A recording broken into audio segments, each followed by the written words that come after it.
प्रेम से बोलो सच्चे दरबार की जय। तो माता रानी का हम एक प्यारा सा भजन लेके आए हैं। अगर भजन पसंद आए तो प्लीज़ लाइक शेयर सब्सक्राइब कीजिएगा। तो भजन की ओर चलते हैं, आइए सुनते हैं कैसा लगता है, कमेंट करके ज़रूर बताइएगा।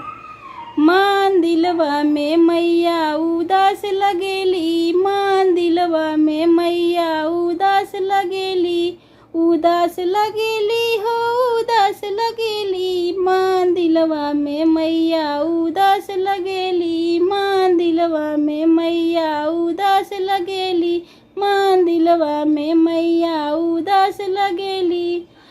झुमका पहिरादा टिकवा पहिरादा, टिकवा पहिरादा झुमका पहिरादा, और बिंदिया लगादा झकास लगेली। मान दिलवा में मैया झकास लगेली, मान दिलवा में मैया उदास लगेली, मान दिलवा में मैया उदास लगेली, मान दिलवा में मैया उदास लगेली।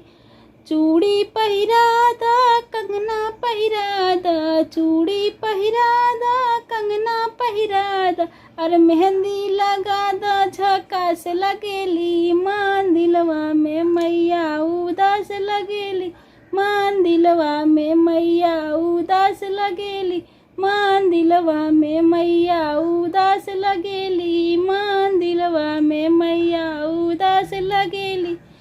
चुनरी पहिरादा साड़ी पहिरादा, चुनरी पहिरादा साड़ी पहिरादा, अरे महावर लगादा झकास लगेली। मान दिलवा में मैया उदास लगेली, मान दिलवा में मैया उदास लगेली, मान दिलवा में मैया उदास लगेली, उदास लगेली हो उदास लगेली। मान दिलवा में मैया उदास लगेली, मान दिलवा में मैया उदास लगेली, उदास लगेली हो उदास लगेली। मान दिलवा में मैया उदास लगेली, मान दिलवा में मैया।